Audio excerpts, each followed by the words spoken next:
We don't clean up communities just to keep America beautiful. We clean up so Americans can do beautiful things. Every year, we clean up hundreds of millions of pounds of litter and recyclables, plant hundreds of thousands of trees, flowers, and gardens, and deliver $236 million in measurable benefits. We keep America beautiful so Americans can do beautiful things. Welcome to Do Beautiful Things. I'm your host, Jenny Lawson, President and CEO of Keep America Beautiful. In this podcast, we'll discuss ending litter, the truth behind recycling, and making communities beautiful for people and for a more sustainable future. We'll be talking to industry experts, community leaders, and everyday people who want to do the right thing, including from time to time, my mother. Thank you for joining us. I hope you learned something, and I know I will. Welcome back to Do Beautiful Things. You've probably heard me mention this before, but in case you haven't, at Keep America Beautiful, we're on a mission to create the cleanest, greenest America by July 4th, 2026, our nation's 250th birthday. We're doing this through our Greatest American Cleanup campaign, asking people across the country to help us by picking up 25 billion pieces of litter and beautifying 25,000 communities to honor this historic milestone. What you may not know is that we're also a founding partner of America250, a national commission created by Congress to plan and lead the 2026 celebration. The goal is to reflect our history, honor those who have shaped it, and inspire us all through stories, education, and community service on this monumental anniversary.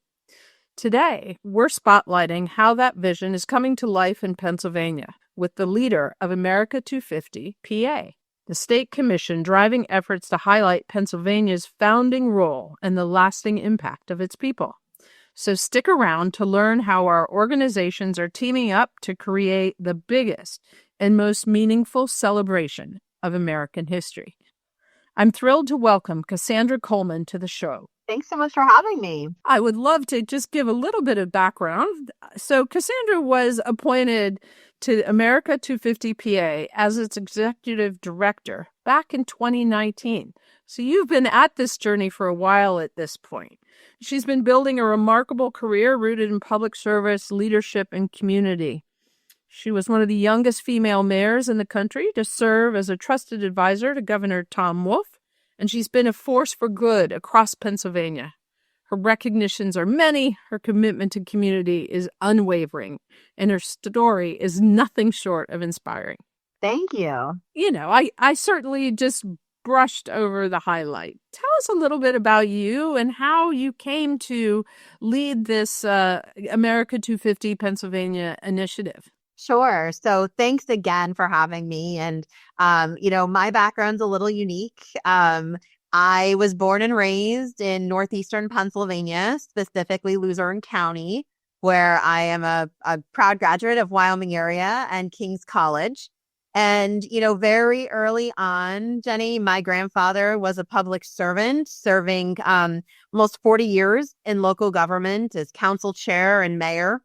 So out of 9 grandchildren, I was the one who was bit by the political bug and loved it from, so early. And it's funny because talking about, connecting these organizations and my story, I remember my grandfather driving through town with me as, maybe in elementary school and then into high school. And I remember him stopping the car and I would say, "What are you doing?" And he would get out and he would pick up trash within Exeter Borough and have a trash bag in his car. And I would always go, "What are you? This is crazy." And he's like, "If you don't appreciate and you can't take pride in the place that you live," he's like, "this is important. We need to make sure." So again, bringing our stories together. So from early on, he was an inspiration and a mentor to me. And as I moved through college, unfortunately, he was diagnosed with a malignant brain tumor. And the prognosis was not good. So about a year after he was diagnosed, he passed away while serving as mayor of Exeter. And oddly enough, I was a junior in college at King's, and I was appointed to fulfill his term. to which I received unanimous support from council to do so, and then ran twice and was reelected mayor twice after that for 2 full 4-year terms. I was, again, a junior. I was 20 years old, making me the youngest serving female mayor in the country, which had challenges of its own. But, I really, really feel like that provided such a strong foundation for me as I started to get into public service and government. So from there, I actually worked for the House of Representatives under then State Representative Phyllis Mundy, which led me to meeting United States Senator Bob Casey, former United States Senator, and then meeting former Governor Tom Wolf. So I served with Senator Casey and then Governor Wolf, and that's how I was introduced to America250PA. It was legislation that was passed by the legislature, as you mentioned, all those years ago. I was serving with Governor Wolf, and he called me one day and said, "Hey, you want to take a look at this? I think you'd be really good at it." And it took me a few reads. It was a very, high level piece of legislation, not a lot of details and specifics in it. But after reading it, I sat back. I was not born yet for the bicentennial, so I do not have bicentennial memories. But I sat back and I thought to myself, this is an opportunity. It's an opportunity for Pennsylvania. It's an opportunity for so many communities like mine, like Exeter, that I hold so close to my heart to truly have impact and to truly, make sure we're part of something so historic. So here I am all of these years later, almost 7 years later, and I wouldn't change a thing. It's been ups and downs and, laughs and tears, but the seeing all of this come to fruition has just been amazing. It's a great story. And while you were talking, it sort of lays out an important narrative around parents and children and community and what it is to sort of give back to community and commit to engaging in ways that I think are really helpful right now. We're living through times of lots of change across our country, but also kids are still paying attention to what their parents are doing. They're still looking for ways to give back to their community. And there's a lot of opportunity, I think, in this America250 Pennsylvania initiative for kids to grasp onto and really participate in.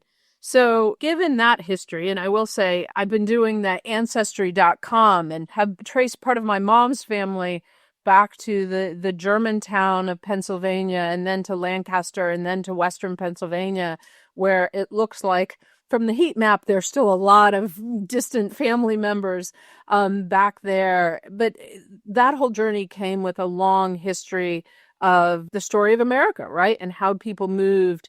What's the story in Pennsylvania's history, and how is that shaping how the commission is approaching this anniversary? I'm going to sound biased, right? Pennsylvania is the birthplace of American democracy. And we at America250PA like to say, the nation was born here in Philly. The nation was saved here in Gettysburg. And the nation was built here in our steel mills in Pittsburgh and then powered by our coal mines throughout northeastern and central Pennsylvania. So I think Pennsylvania's role in America's story over the last 250 years is integral.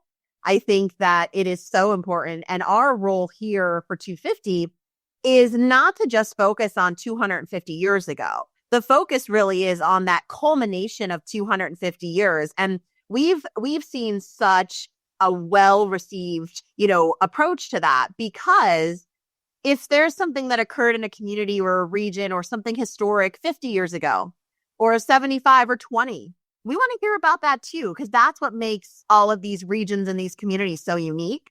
So I think, yes, the culmination of 250 at the 4th of July next year will be in Philadelphia. We're not taking that away, nor should we. But leading up, it's been really, really important to engage all communities across our Commonwealth, and coming to this commission with that perspective and that local government experience, I think really allowed me to open my eyes to say, listen, we as a state commission aren't going to come in and tell you what's most important to your community. You're the ones on the ground. You're rolling up your sleeves. You're doing the work. Show me, show this commission what is most important to you. And we're going to take that. We're going to highlight that. And we are ultimately we want to showcase that to the rest of the country and the world when they visit here in 26. I think that sort of grounded in community is certainly where we have found common ground. Keep America Beautiful and the commission, because that is our ethos all day long. How are you working with local communities across Pennsylvania and getting them involved? Yeah, so one of our signature projects is Pennsylvania Day, July 20th every year. We started it back in 2021 when we had seen, so many Pennsylvanians needing to rely on Pennsylvania food banks through the pandemic. And we wanted to incorporate a volunteer component to America250PA. And at the time, we were the only state in the nation that had that volunteer component. So we started with a partnership with Feeding Pennsylvania, the Feeding America, affiliate. And after year one, we started to talk about not only being able to assist on food insecurity and helping stock our food banks through this volunteer effort, how can we work with an organization to beautify and clean up like my grandfather used to do, like now my child who's 10, likes to do? How could we then, really expand that? So we created this partnership, amazing partnership with Keep Pennsylvania Beautiful, where we offer mini grants with their assistance every year to be able to give to local organizations or local communities who have a project that they want to do to beautify, clean up, spruce up, whatever that looks like, in order to welcome visitors. So we're really thrilled. Over the last couple of years of partnership, we've given out over $40,000 of mini grants. This year will be another just shy of 40,000 given out. And overall, we've had over 1,500 volunteers across the last 4 years of the project, across all 67 counties. That's amazing. And 1,500 is really inspiring. That volunteers, and I know the National Commission is really focused on volunteerism as a really core aspect of what it means to give to our country. And you all are offering all these opportunities for that to play out at the local level. What role do you think public service plays in the success of something like this? And I think it's super important. And I think to your point earlier about being able to instill that importance of public service and community service into our next generation of Pennsylvanians, of Americans, I think this is the moment to do it.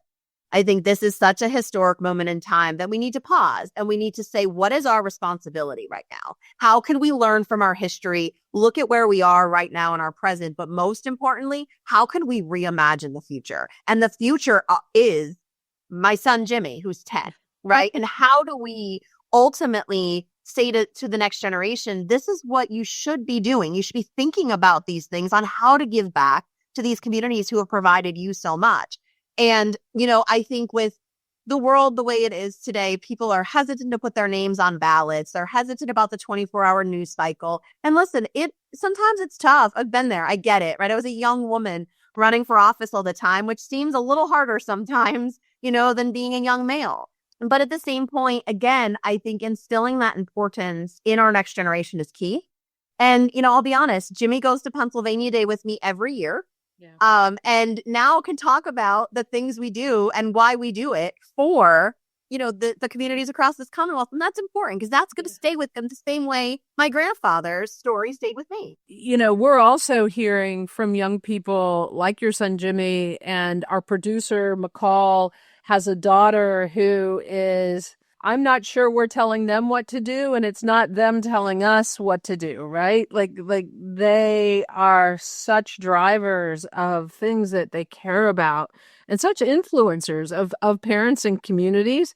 I think it's amazing what young people can accomplish when they gather a couple friends together and use their voices at home, at school, and in their community to help with this initiative. And we're crazy grateful. Well, and I think it's really funny, too, because, with seeing all of you in D.C. for the Innovation Award, I brought Jimmy with me and I laugh every day when I go in his room to wake him up because he has the award on his desk.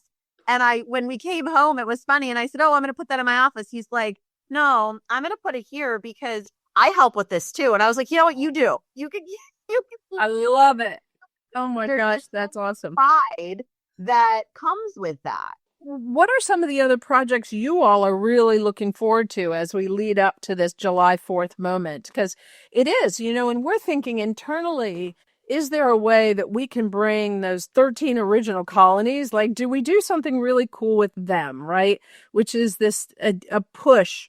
We sort of call it the march towards Philadelphia at this point, which is how do we march towards Philadelphia and this moment together, leaving cleaner, more beautiful communities in our wake.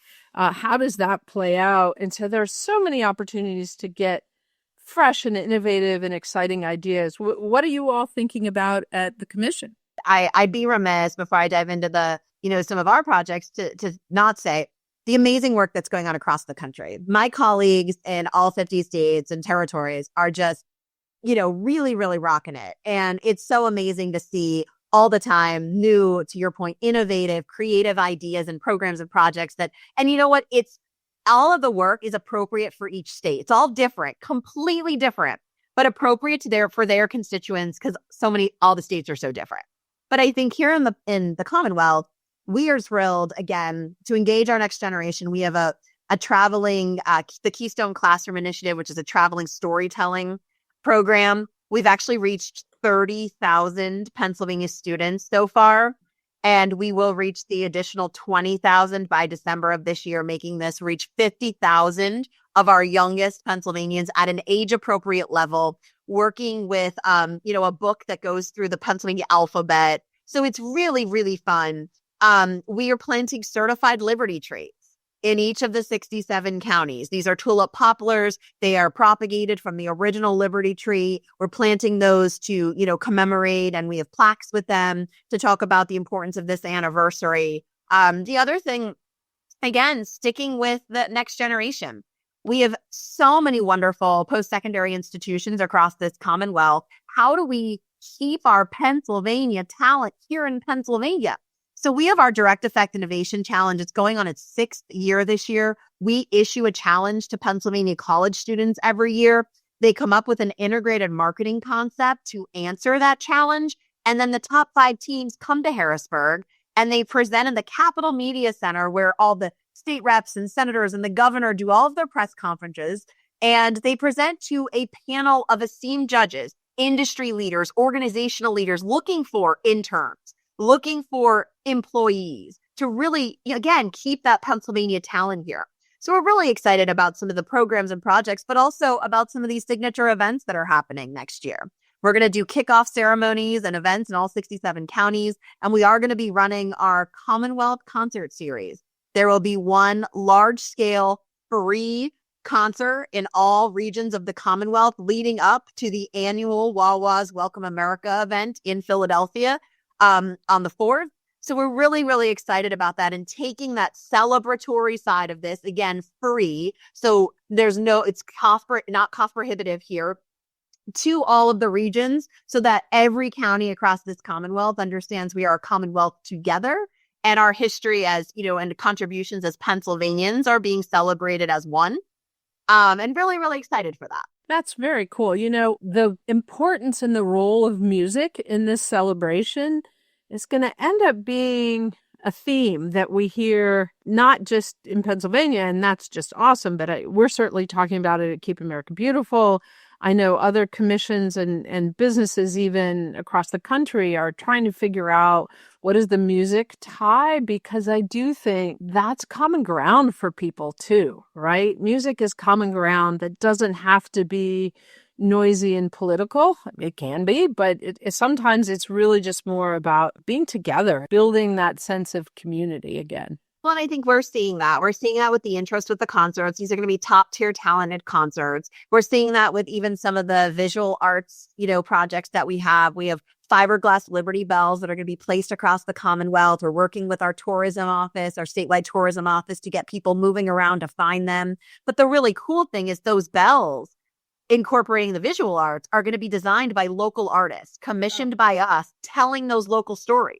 So you'll go around, you'll find these bells, you'll enter to win prizes. But as you're doing that, you're learning about all this other history or important notes or just a general, the general story or interpretation of the artist for that region or for that community, which is, again, really, really cool. And it's inspiring to see all of these different submissions and how these different artists view their regions.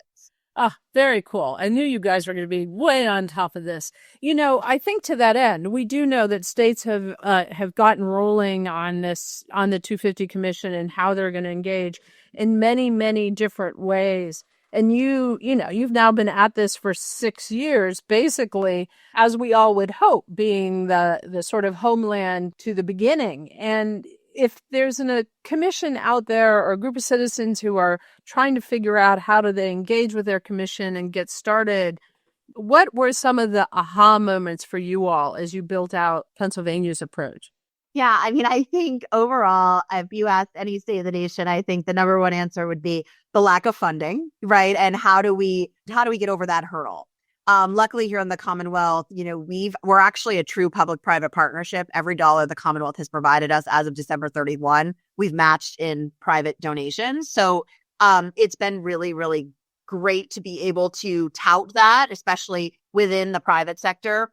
But I encourage, folks across the country to really connect with their local, whether it's local, because we have the state, we have county, and then we have some localities. So there may be multiple options for folks to engage with 250th efforts. But I think it really is, it's a historic moment in time. This is historic. You don't get a do-over.